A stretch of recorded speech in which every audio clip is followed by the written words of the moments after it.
E tudo quanto fizerdes, fazei-o de todo o coração, como ao Senhor. Irmãos, como ao Senhor. Aqui está a revolução de todo o Evangelho. Se a gente entendesse o que Paulo está dizendo aqui, e tudo quanto vocês fizerem, e ele não está falando só para a gente que faz no altar, é só você ler o contexto. E tudo quanto fizerdes, fazei-o de todo o coração como ao Senhor, e não aos homens, sabendo que recebereis do Senhor o galardão da herança, porque a Cristo, o Senhor, Júlia, põe a versão que a gente sempre usa, que é atualizada.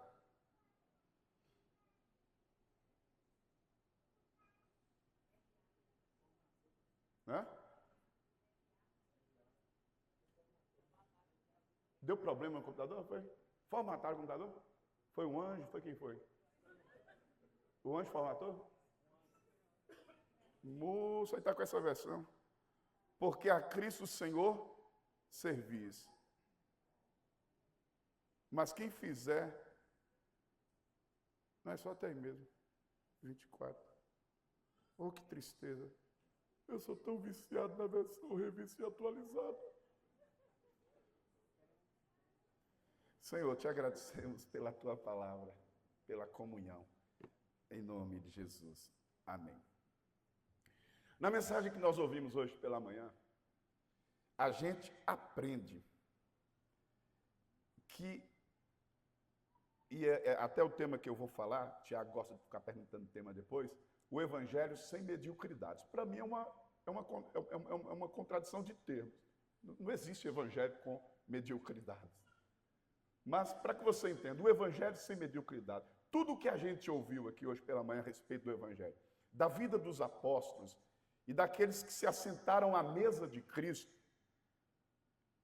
mediocridade nunca foi, nunca será o chamado de qualquer cristão. E eu até transcendo isso de qualquer ser humano. A lei da vida é a lei do crescimento. Tudo que existe no corpo, na vida, é para o desenvolvimento, o aperfeiçoamento. Paulo, escrevendo aos Efésios, fala que os dons ministeriais foram entregues à igreja para o aperfeiçoamento dos santos. Os santos, os homens receberam dons de Deus para o aperfeiçoamento dos santos, para que os santos aperfeiçoados, melhorados, capacitados, qualificados, exerçam o ministério. E cada um exercendo o ministério, a igreja cresce em tudo naquele que é. E é interessante que Paulo vai dizer que nós crescemos à medida da estatura de Cristo. O desafio do crescimento é crescer nessa medida. A medida da estatura de Cristo. Mediocridade, o conceito de mediocridade é algo ou alguém que é mediano. Não tem destaque nenhum. Veja, se o evangelho é isso. Algo mediano, sem destaque, que não se sobressai. Que não se sobressai. Me lembro Jesus falando, dizendo que nós somos a luz do mundo. Vós sois a luz do mundo. Não se edifica uma cidade sobre o monte. Aliás, bota esse texto que eu estou confundindo. Mateus 5, 13. 13 ou 14. Vós sois o sal da terra, versículo 14. Vós sois a luz do mundo, não se pode esconder uma cidade, não é edificar. Não se pode esconder uma cidade edificada sobre o monte, imagine. Se está na montanha, como escondê-la? Não se pode esconder.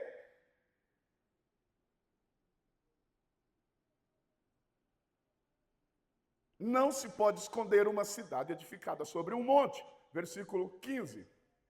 Nem se acende a candeia e se coloca debaixo de um alqueire, de uma vasilha. Mas no velador, olha, o evangelho é algo que se sobressai.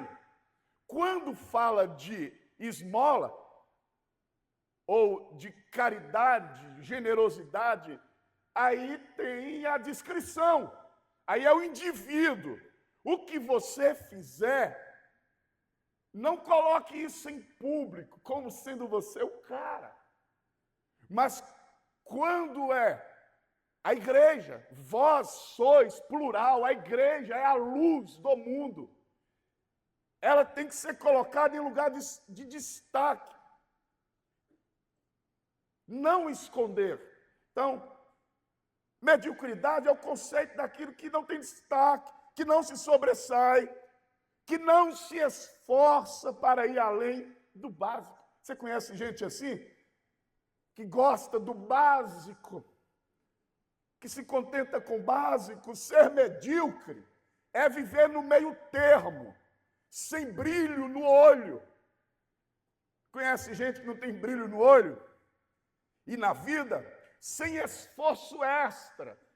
O cara que só vai até o horário lá, ele não, horário extra não, esforço extra não, ele só faz o que lhe é mandado. E Jesus diz, considere-o como inútil. O servo que faz apenas o que lhe é mandado é inútil. Não faz além, não vai além, não transcende. É fazer o mínimo necessário, sem compromisso com o melhor. Veja se sua vida, ou a minha vida, não tem situações bem específicas assim, e trágicas de mediocridade. Pessoas que não geram grandes expectativas. Pessoas que não transbordam. Eu acho ruim esse tipo de situação. Eu já tive que lidar com pessoas assim. Me lembro de uma vez alguém, numa situação difícil que a gente estava passando, ela trouxe uma situação para mim, ela estava envolvida numa situação, e eu disse para ela, fulano que faz parte de tal situação me trouxe grande desapontamento, porque eu tinha expectativas com ele. Você não. Eu falei para ele na hora, e quem é de perto sabe que eu não... Cara, você não, nunca tive expectativa nenhuma para você. Eu disse para ele, não tenho expectativa. Imagine que coisa ruim. O medíocre não desperta expectativas, não gera expectativas, é apagado, não transborda, ou não vai além de si, é em si mesmado. Mediocridade é viver abaixo do potencial que Deus te deu.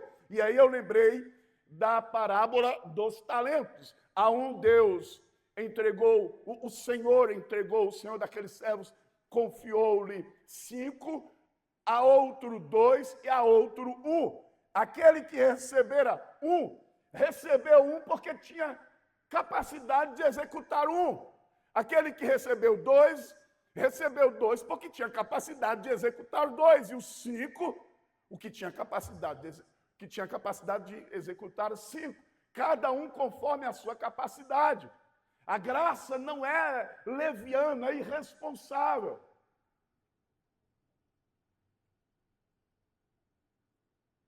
Na economia de Deus não cabe desperdício. Deus não entrega algo a alguém a quem ele não capacite para exercer tal. O texto diz que cada um recebe conforme a sua capacidade. O que recebera 1, enterra o talento.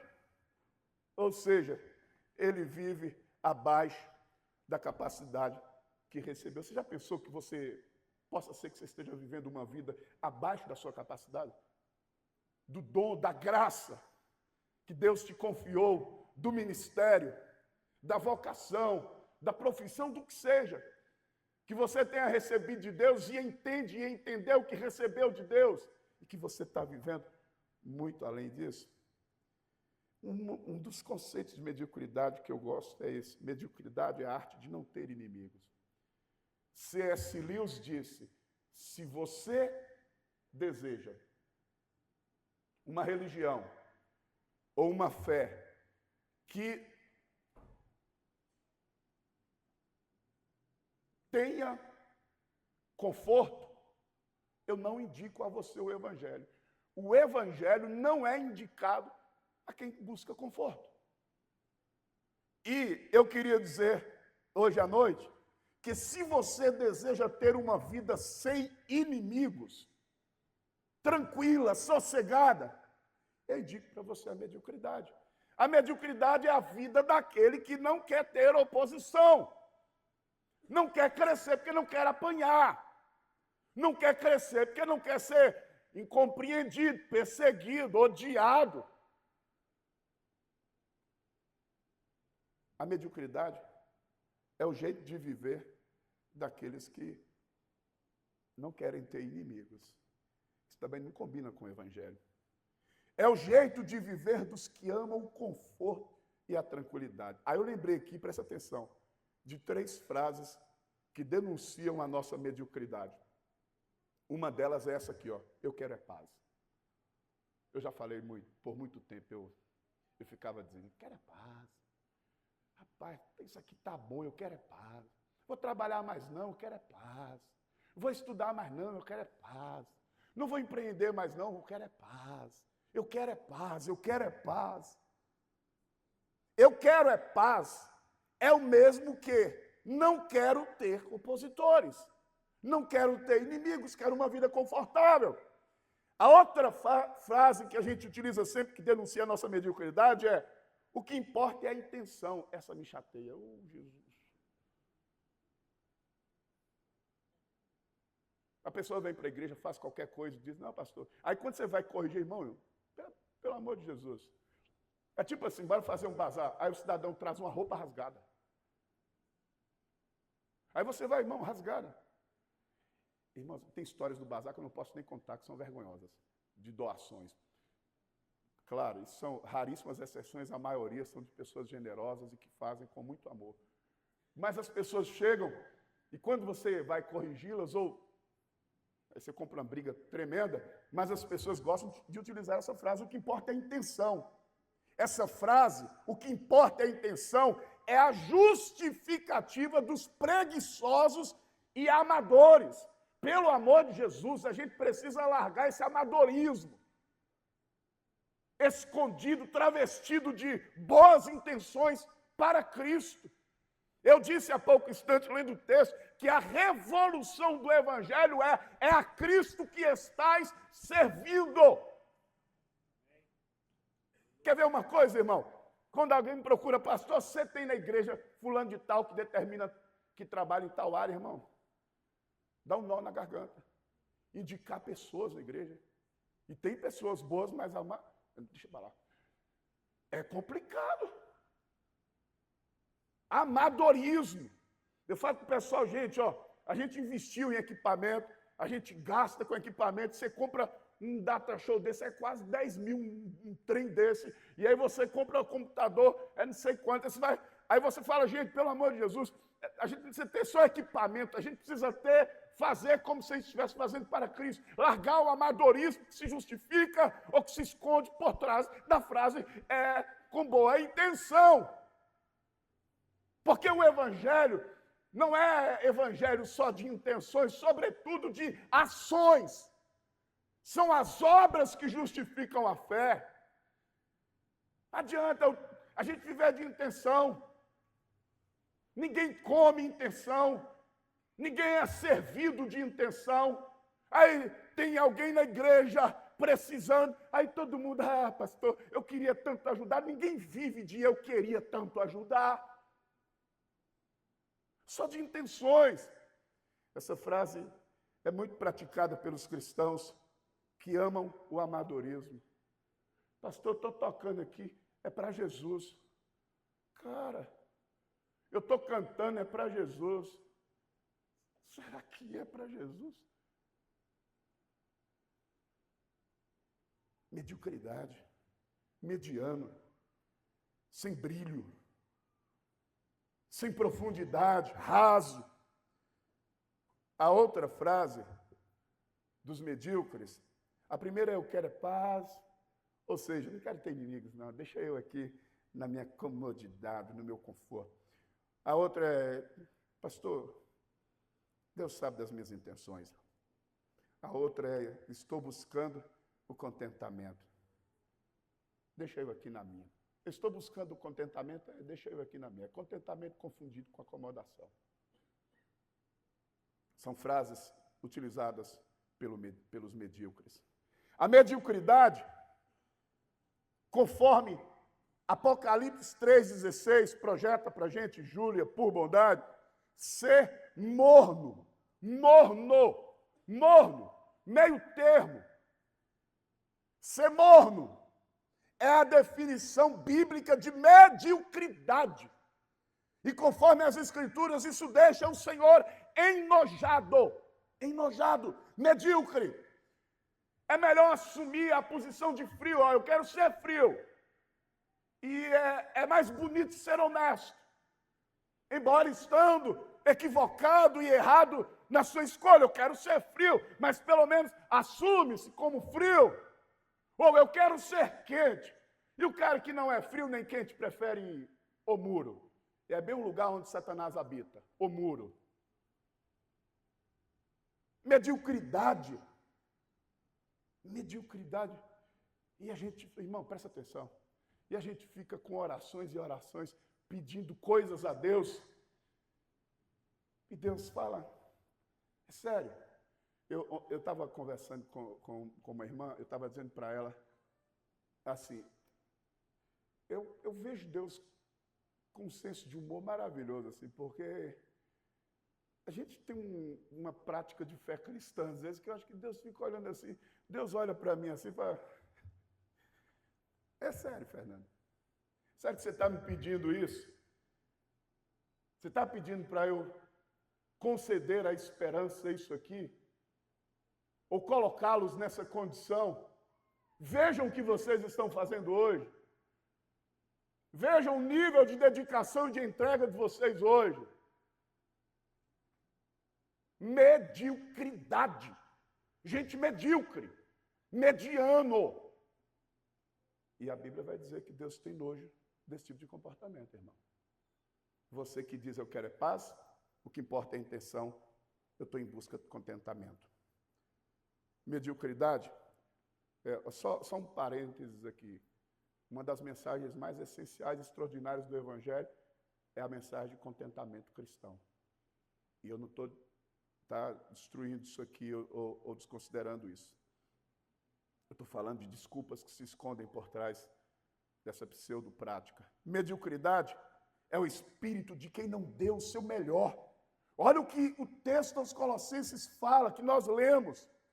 Tudo quanto vocês fizerem, tudo que vocês fizerem, o que é tudo, irmão? Bora, uma definição filosófica platônica, vai lá, o que é tudo, irmão? Tudo.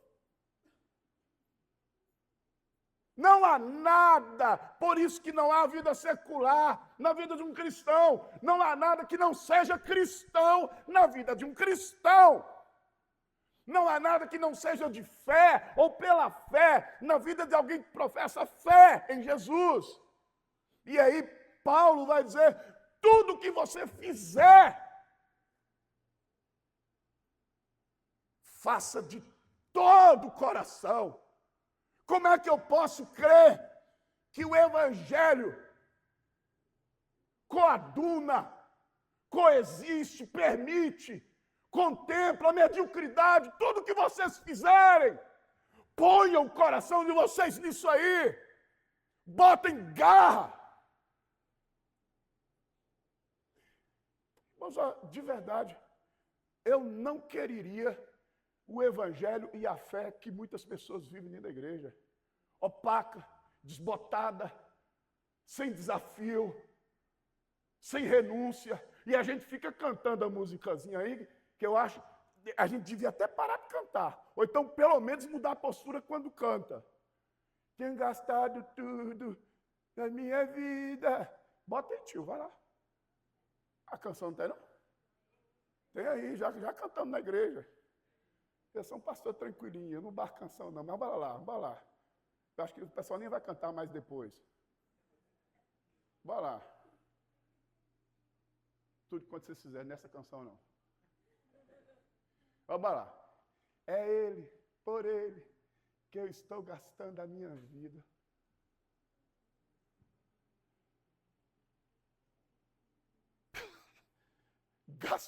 Você está gastando sua vida por Jesus?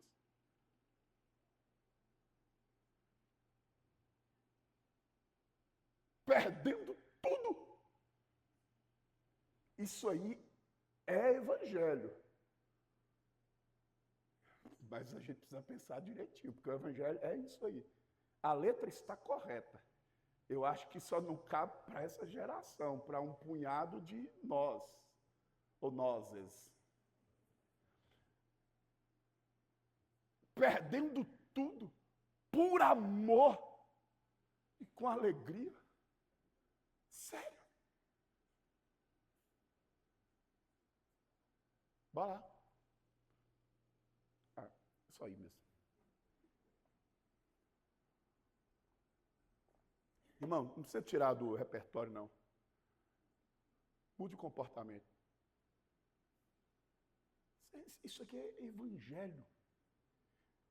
Irmãos, tudo que vocês fizerem, gente, seja na sua profissão, você, na sua profissão, no que você está fazendo, se propôs a fazer, Deus chamou você a fazer, pelo amor de Jesus, faça esse negócio de todo o coração, depois não fique reclamando de falência, de não sei o quê, de não sei o quê, de não sei o quê. É claro que quem também faz com excelência passa por processos difíceis e de transições. Eu não estou deixando de admitir. Então, pastor, quando eu faço tudo com excelência, tudo vai dar 100% certo? Não sei.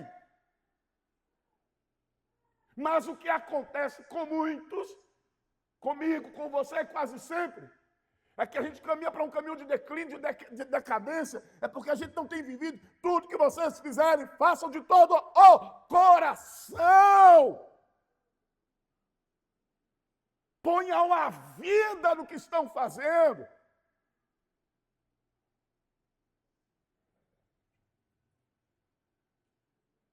Irmão, os cristãos labuar, os crentes labuar, funcionários meia boca, poliqueixosos, murmuradores, preguiçosos. O que é isso? O testemunho da fé precisa ser contemplado. O evangelho não coaduna com mediocridade. Paulo está dizendo, se você se dispôs a fazer alguma coisa, não faça se você não colocar o seu coração, a sua vida naquilo que você está fazendo. Isso não é um problema meu. E se é meu, não é seu. Olha que coisa filosófica. O que eu estou querendo dizer é que por trás do medíocre tem sempre uma desculpa. É o contexto. Lá é difícil. Só eu faço. Quando eu vou falar com os obreiros, aí alguém fala assim, pastor, mas a gente trabalha num conjunto, num corpo. Pastor, mas não sei o quê. Não sou eu apenas. Cara,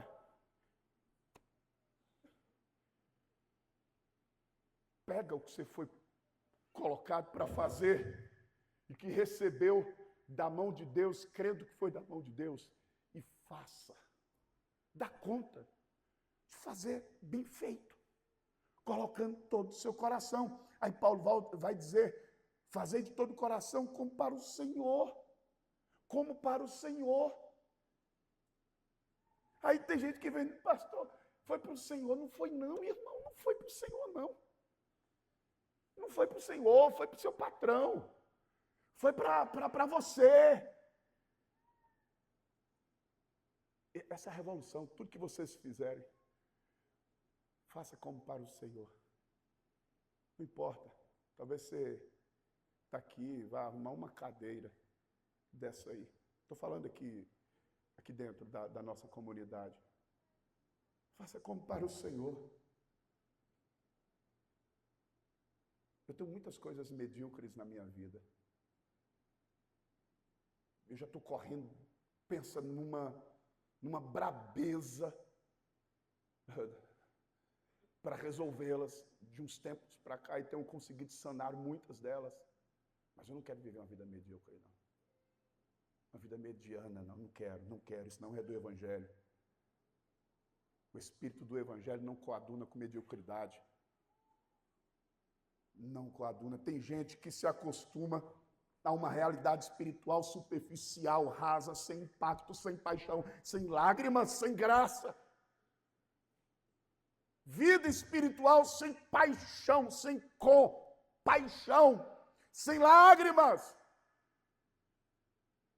sem suor, transpiração, inspiração e transpiração.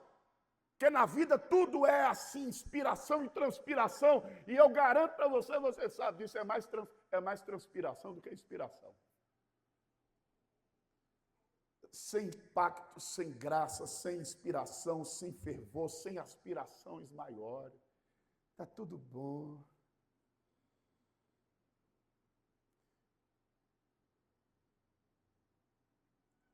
Abra um texto bíblico bem conhecido, por favor. Projeta aí, Júlia.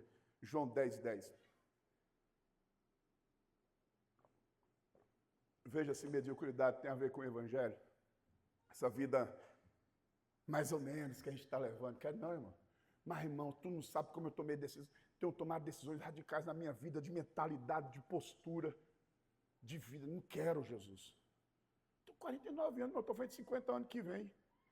Ano que vem, 50. Cara, a gente não tem tempo a perder. A gente não tem tempo a perder. Ficar fazendo de conta que é crente, de que lê Bíblia, fazendo de conta de que está exercendo uma vocação numa instituição tal.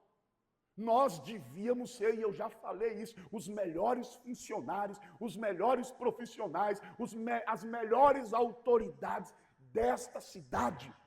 Os cristãos deviam ser assim.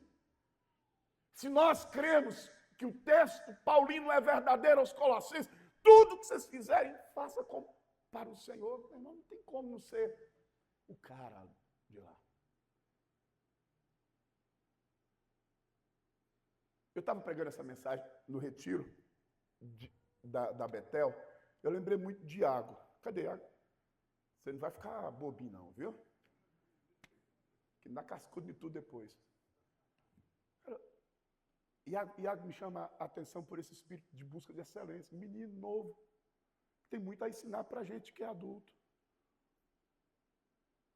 Um dia tem uma coisa, eu sou muito observador. Quem pensa que eu sou... Tem gente que acha que eu tenho déficit de atenção. Eu tenho para coisa que não me interessa, irmão.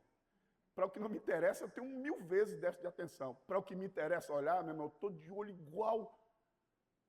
A gente estava numa reunião aqui de obreiros, de lideranças ministeriais, fazendo o planejamento semestral, agora de julho até dezembro. Aí nós fizemos a agenda tal. Isso na terça, foi que dia? Terça?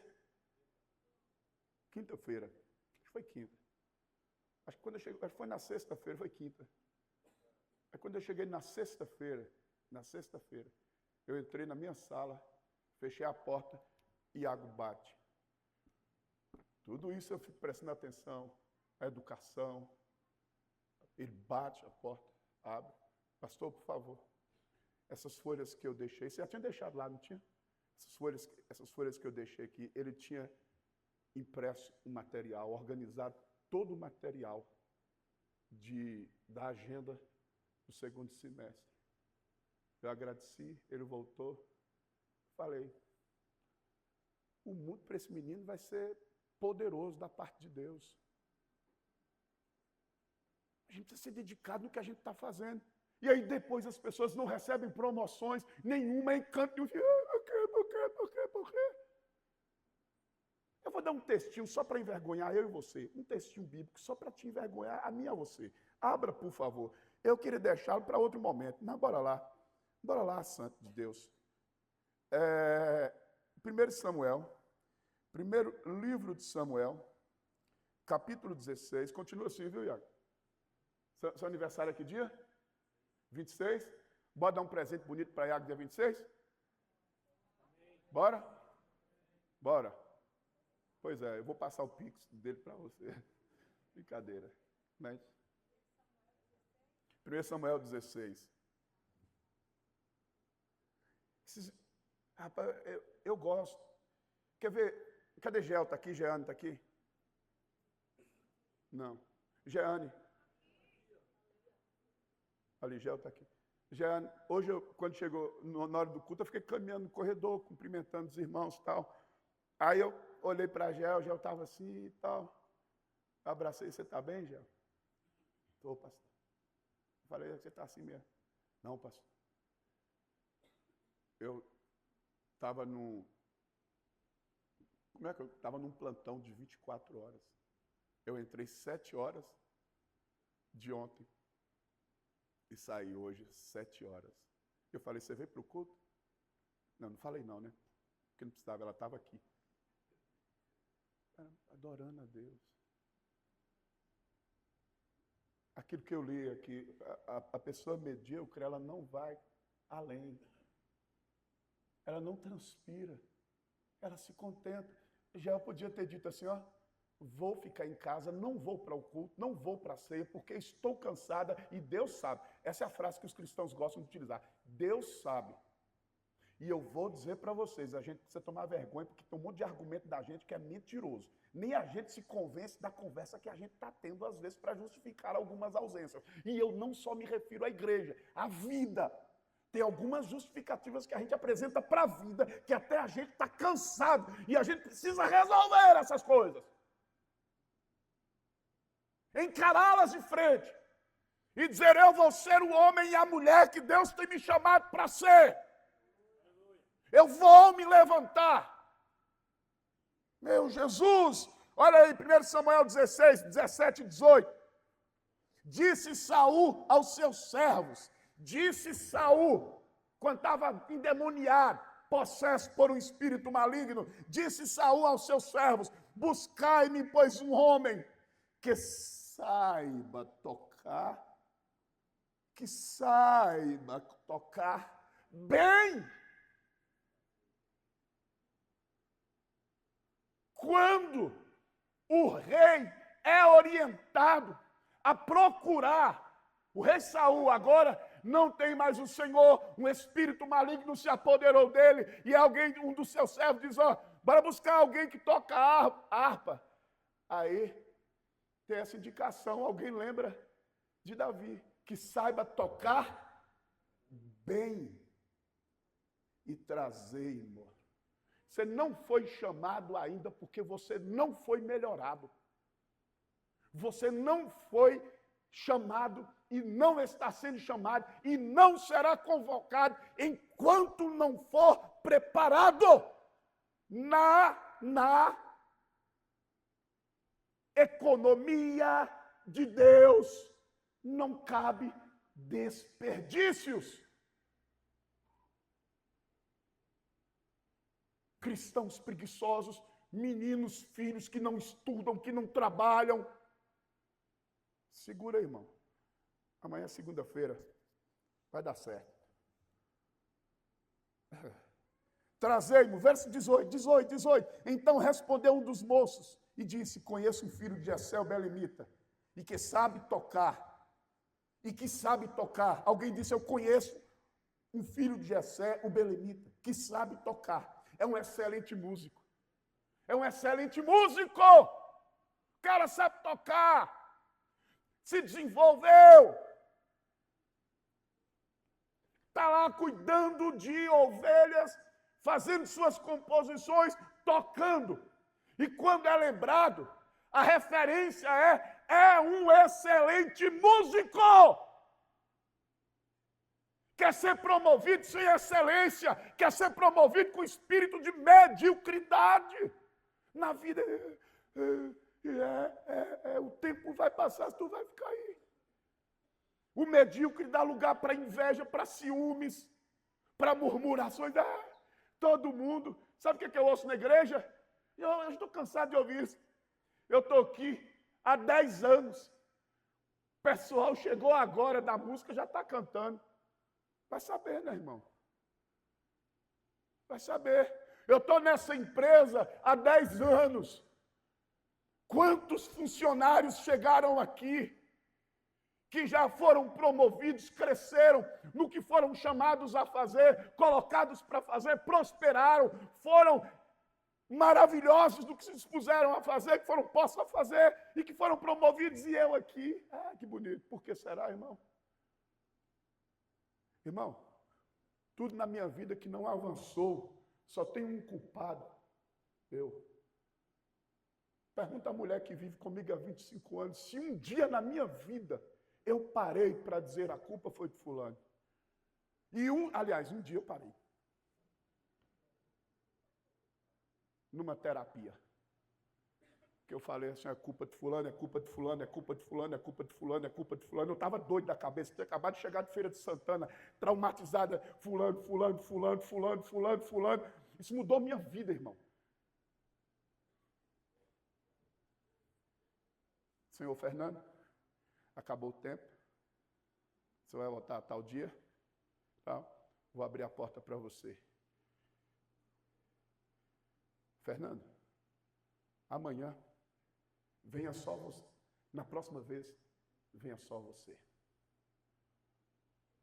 Deixa essa pessoa que você trouxe para cá na sua companhia, deixa ela para fora. Eu quero uma conversa com você na próxima vez.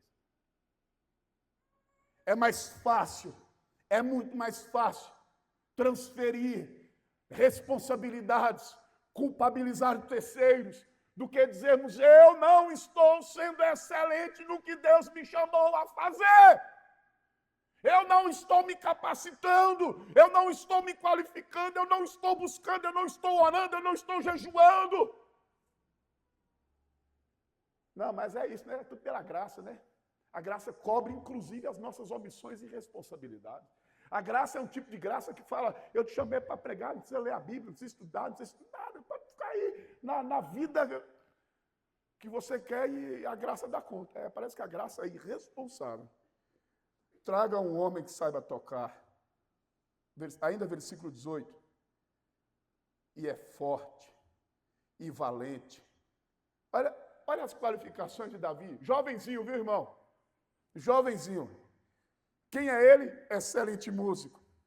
E é forte. Essa expressão, e é forte, é a mesma que vigoroso. Vigoroso. Eu lembrei de um texto bíblico, projeta rapidão, Júlia, Josué 14, 10 e 11. É um dos textos bíblicos que me desafia direto. Josué 14, 10 e 11. Bate com essa expressão aí, vigoroso. Davi é vigoroso. Excelente músico, forte e vigoroso. Tem gente que vai trabalhar, vai cantar, vai pregar, vai orar assim, meu Deus, abençoa, Senhor. Se o Senhor quiser, se o Senhor puder, se o Senhor não puder. Cara, velho. Esse evangelho que a igreja está apresentando é muito opacozinho, irmão. Cara, a gente precisa de gente de sangue no olho. Olha o que diz o texto. Josué 14, 10 e 11. Eis agora, Senhor, o Senhor me conservou em vida. Aqui está Caleb reivindicando de Josué a sua herança. Hebron. Ele vai reivindicar a herança de Josué e diz assim, ó, eis agora o Senhor me conservou. Isso é maravilhoso, né? Deus está sempre por trás da história. O Senhor me conservou em vida, como prometeu. 45 anos desde que o Senhor falou esta palavra a Moisés. 45 anos de espera. Andando Israel ainda no deserto. E já agora sou de 85 anos. Eu tinha 45 anos aguardando a promessa. 45 anos perseverando em seguir ao Senhor. Agora, olha o que ele diz. Olha o que ele diz. Estou forte ainda hoje, como no dia em que Moisés me enviou. Qual era a minha força naquele dia? Tal ainda agora para o combate, tanto para sair a ele como para voltar. 85 anos, o cara, se fosse um de nós, aposentadoria. Bora buscar um lugarzinho de descanso. Sabe o que Caleb fala para Josué? O vigor é o mesmo. A disposição é a mesma. 45 anos depois, não importa a idade, o vigor, a força, a disposição é a mesma. Conta, nós precisamos desse evangelho, irmãos. Meu Deus, voltando para o texto de Samuel, aí o texto vai dizer que ele era forte, era valente, homem de guerra. Irmão, olha para cá, olha para cá, olha para cá, olha para cá. Tá difícil encontrar homem de guerra, viu, irmão? Irmão, os homenzinhos hoje estão tudo efeminadozinho.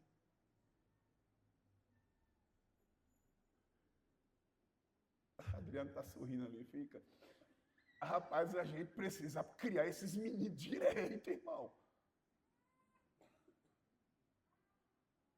Homem de guerra. Homem que não foge à luta, que não foge ao desafio, que encara, que confronta. Homem de guerra. Olha o que mais aí, ó. Sisudo em palavras. Ei. Ó, tem gente que não foi buscado ainda, que não sabe lidar com uma coisa chamada língua.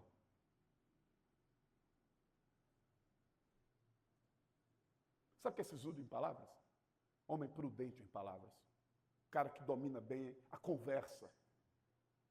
Vai ver a conversa que Davi tem quando é confrontado pelos seus irmãos, quando vai ao campo de batalha. Vê o controle e a reação desse homem diante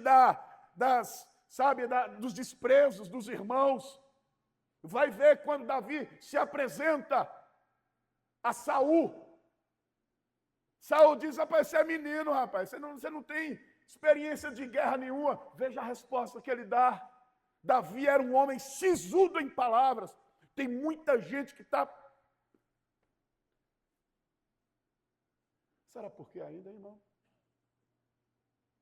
O provérbio diz, quem não domina, quem muito fala, põe a sua alma em angústia. Davi era um homem sisudo em palavras. Dominava a conversa, ainda jovem, sisudo em palavras.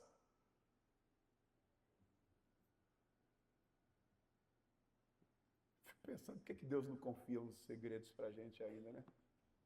Eu fico pensando, por que nós não somos confiáveis, às vezes, em alguns territórios da nossa vida? Lealdade, caráter. Irmão, olha para cá. Uma das decisões que você precisa é sair de algumas mesas onde o tema é sempre a vida alheia.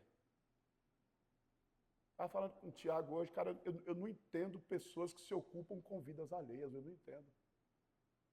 Porque eu não consigo arranjar tempo. Marta Mendes vai pregar aqui, a missionária Marta Mendes, ela fala sobre isso. A pessoa que fica se ocupando com a vida alheia, ela tem uma gestão de tempo maravilhosa, se você for ver, que eu não consigo. Sério, irmão. Pergunte minha esposa e minha filha, pode perguntar. Pergunte elas lá em casa quando é que a gente se ocupa falando mal de qualquer um de vocês aqui. É sério. É sério. Eu não estou brincando, não. Cara, eu não encontro tempo, minha mente está sempre envolvida com coisas nobres. Pessoas nobres se ocupam com projetos e não com vidas alheias. Saia dessas mesas. Davi, sisudo em palavras. Tem gente ainda que não chegou onde Deus quer levar, porque não aprendeu a lidar com a bendita língua. Davi, sisudo em palavras. Vai vendo porque que esse cara é chamado. Vai vendo. Se ele não era excelente. O que mais aí? E de boa aparência. Ou desleixada? Desleixada. Pastor, mas a Bíblia diz, mesmo a respeito de Davi, pastor, que Deus vê o coração e os homens vê aparência. Está fácil de você interpretar. É do jeito que está lá. Os homens vê a aparência. E você vive no mundo dos homens.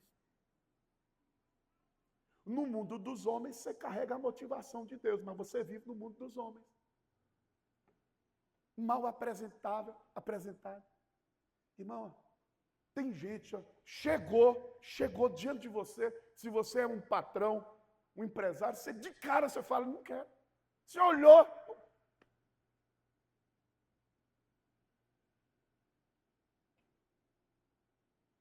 Eu ia pedir você para falar para o seu irmão, cuida de sua aparência, mas não fica legal não, fica? Deixa esse negócio quieto, vai dar briga. De boa aparência, apresentável.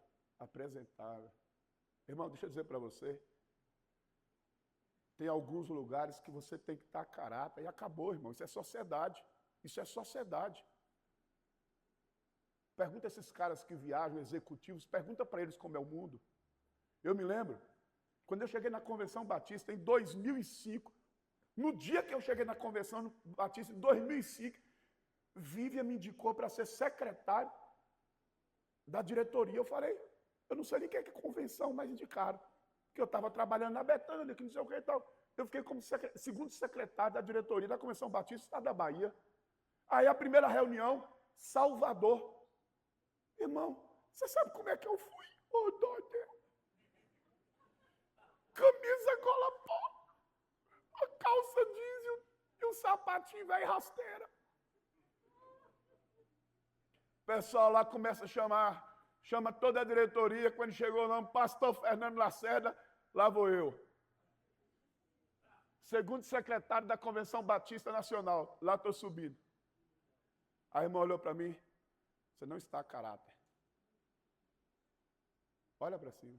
E eu sei quem foi a irmã, se eu falar aqui, vocês quase todos conhecem ela. Não foi Vivian, não, foi outra pessoa. Vivian foi quem me indicou.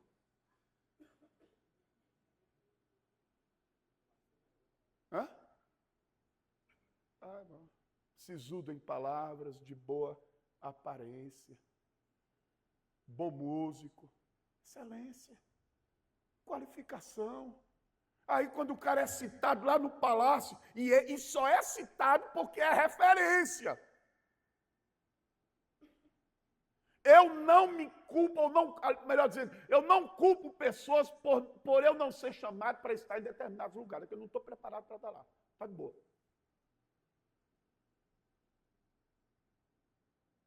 Foi das vergonhas que eu passei na minha vida. Ah, mas não sei o quê, mas não sei o quê. Você não está a caráter. Você não está a caráter. Termina o texto dizendo que o Senhor era com ele. Traduzido para você, Davi tinha a aprovação de Deus. Davi tinha o favor de Deus. Davi tinha a bênção de Deus. Davi tinha a presença de Deus. E aí é chamado para ocupar um espaço lá. Aí quando ele está diante de Golias, Saul fala, você não é capaz. O que ele diz? Um dia eu estava cuidando de ovelhas, veio um urso, eu agarrei o urso veio devorar a ovelha, eu agarrei o urso, destruí o urso, matei, e veio o leão, eu agarrei e tirei as ovelhas da boca do urso e do leão. Ele só chegou lá. Imagina o espírito aguerrido desse jovem, desse rapaz. Mas ele é excelente. E por que nós não ocupamos alguns lugares? É porque Deus não desperdiça. Busque uma excelência na sua vida. Eu não estou falando só de desempenho. É que não dá para a gente continuar medíocre, o evangelho não bate com isso. Quer ver um outro? Preciso terminar. Daniel 6,3. Dá uma olhadinha nesse texto para a gente. Daniel 6,3.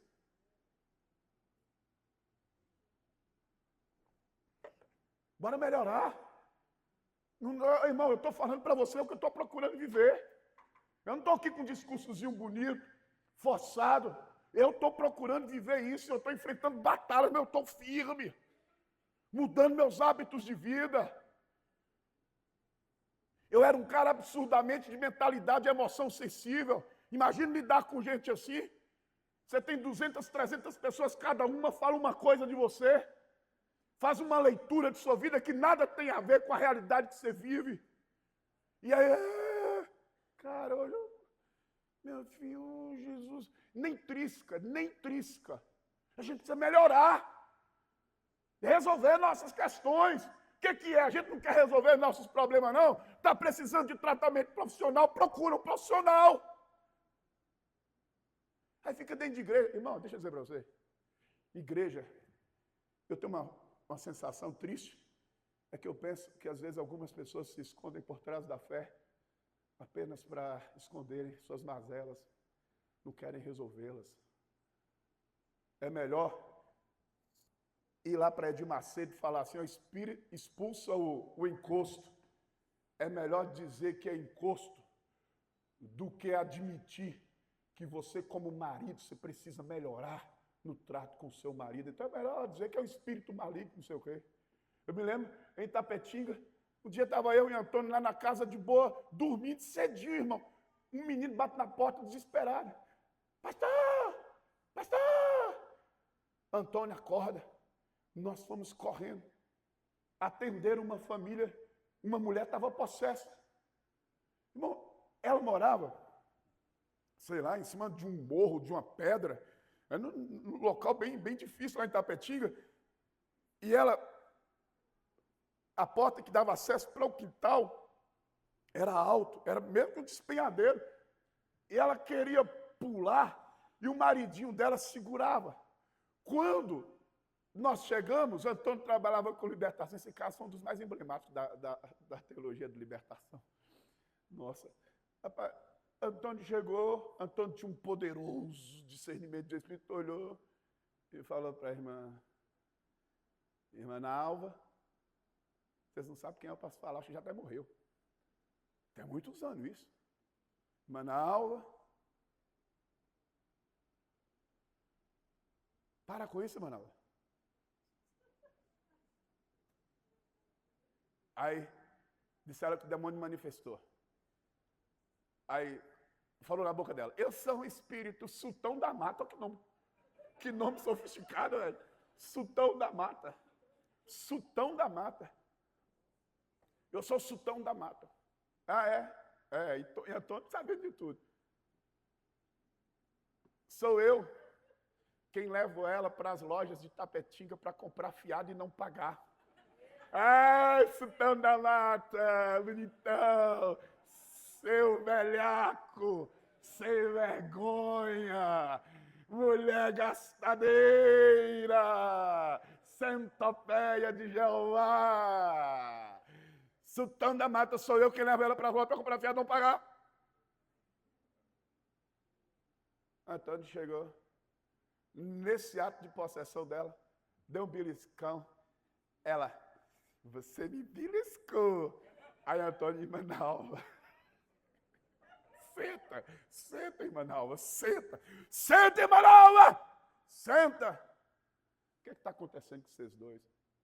Pois é, pastor, ela está aí. A gente está devendo o comércio todo. Eles se escondiam por trás da fé, do espiritual, para omitir suas irresponsabilidades. Eu temo que frequência na igreja, eu temo que vir à igreja não passe de um lugar para a gente se esconder das mazelas da gente e não encará-las. E igreja e evangelho não é lugar de omissão, não é lugar para você se esconder, é lugar para você enfrentar. Cristo tem chamado você a lucidez, a sobriedade. Enfrenta e resolve esses negócios. Bora resolver nossas vidas. Mas bora ler que eu preciso terminar. Então, o mesmo Daniel se distinguiu. Irmão, vocês querem o quê, irmão? O mesmo Daniel se distinguiu, se diferenciou, sobressaiu, sobrepujou. O mesmo Daniel se distinguiu desses presidentes e sátrapas, porque nele havia o quê? Nele havia, bora irmão, bora lá. Nele havia um espírito. Nele havia um espírito,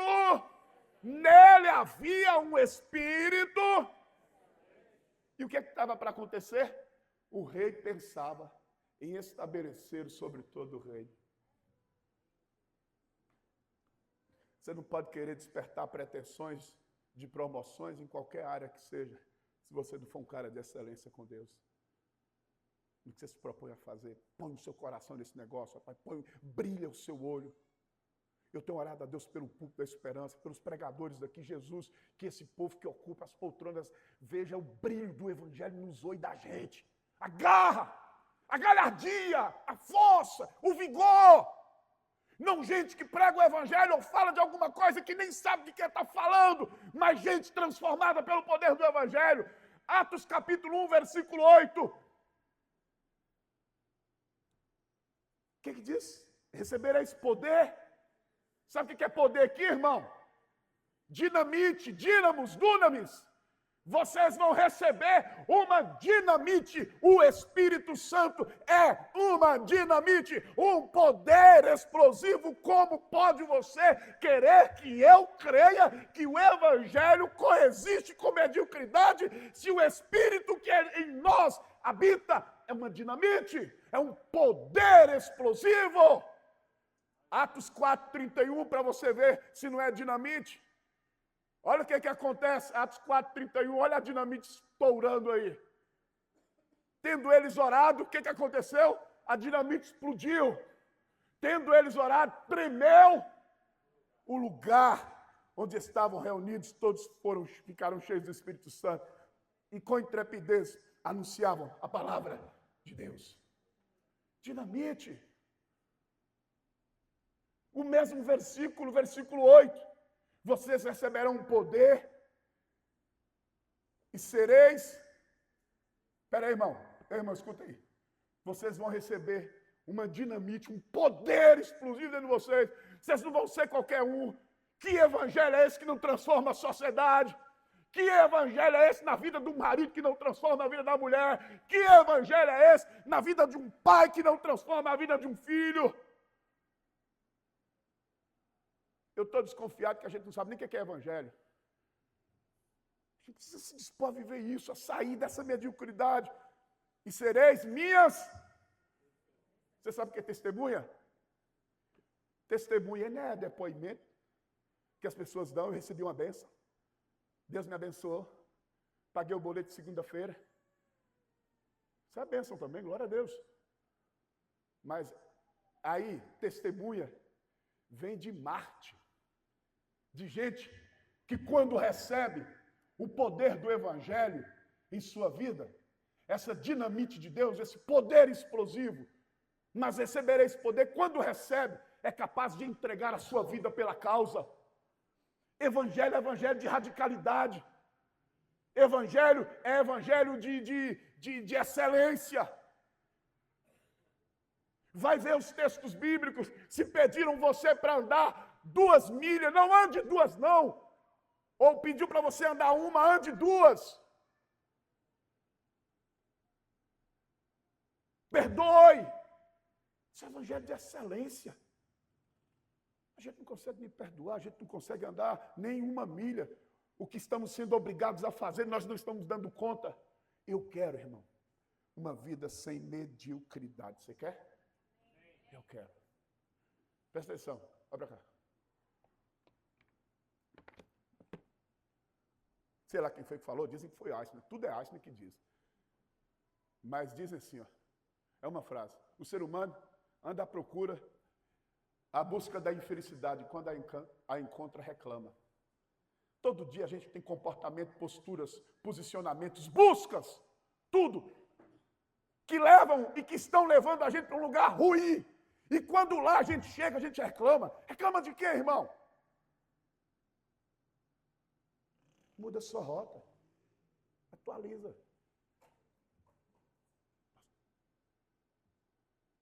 Feche os seus olhos. Eu estou buscando minha vida de excelência no reino. Deus não é menino, não, irmão. Como diz o ditado, Deus não é menino, não. Deus tem que preparar a gente. E quem tem medo de ser preparado por Deus, então saia das mãos de Deus. E vá viver o seu projeto de vida. Porque Deus precisa preparar a gente Daniel, o rei dizia, esse cara tem que ser promovido. Você se contrataria para uma empresa? Fala aí, você se contrataria para uma determinada área? Cara, eu fico pensando, será que eu me contrataria? Quero ser um homem de excelência nas mãos de Deus. Estou cansado de mediocridade. O Evangelho, não tem como o Evangelho se harmonizar com mediocridade. Não tem como, não tem como. O Evangelho é o oposto da mediocridade. A entrega é radical. As renúncias são radicais. Jesus diz, quem não renunciar a tudo, olha que coisa, a tudo. Algumas coisinhas, não, a tudo que tem não pode ser meu discípulo. Tudo é radical no Evangelho. Tudo, nada é mais ou menos. Imagine a condição de perdão no Evangelho. Ore por quem te persegue. Olha, que coisa extraordinária. A pessoa está te perseguindo, você está de joelho orando por ela. Estão falando mal de você, você está falando bem. Como é que eu posso crer que o Evangelho é um Evangelho medíocre? Que espírito é esse? Que homem, que servo é esse? Que perdoa, que ama, que vai à segunda milha, que exercita a paciência, que persevera. Queria que você orasse por você, eu vou orar por mim. Eu vou orar por mim, dizendo para Deus, ninguém é o responsável. Eu sou o responsável. Não fazem comigo aquilo que eu não permito que façam. Se fizeram, porque eu permiti que fizessem. Se me estabeleceram, me colocaram no lugar que eu estou, é porque eu permiti que isso acontecesse. Portanto, ninguém pode ser responsabilizado. A não ser, salvo as exceções de fatalidades, de contingências da existência. Mas no mais, é isso. Eu quero, meu Deus, estar pronto para quando o Senhor me buscar, para o que o Senhor tem preparado para a minha vida. Você que está andando no espírito de excelência, não desista, não desista. Aí você fala, pastor, mas está dando tudo errado. Persista no seu projeto de vida. Pastor, mas a resistência é grande. É isso, irmão. Só quem não tem resistência é medíocre. A mediocridade é a arte de não ter inimigos, de não ter opositores, de não sofrer danos. Espírito Santo, levanta um exército de cristãos excelentes no Evangelho. Não é só sobre desempenho, é sobre o espírito do Evangelho, é sobre o que entendemos e o que praticamos como Evangelho. Meu Deus, às vezes a gente fica querendo que um tanto de gente se converta, que os nossos da nossa casa se convertam, eles olham para a gente e dizem, eu me converter a esse Evangelho que você vive. Não quero, não. Nesta noite, Senhor, nós nos dispomos a viver uma vida de excelência, a ter um espírito excelente. Fique de pé, em nome de Jesus.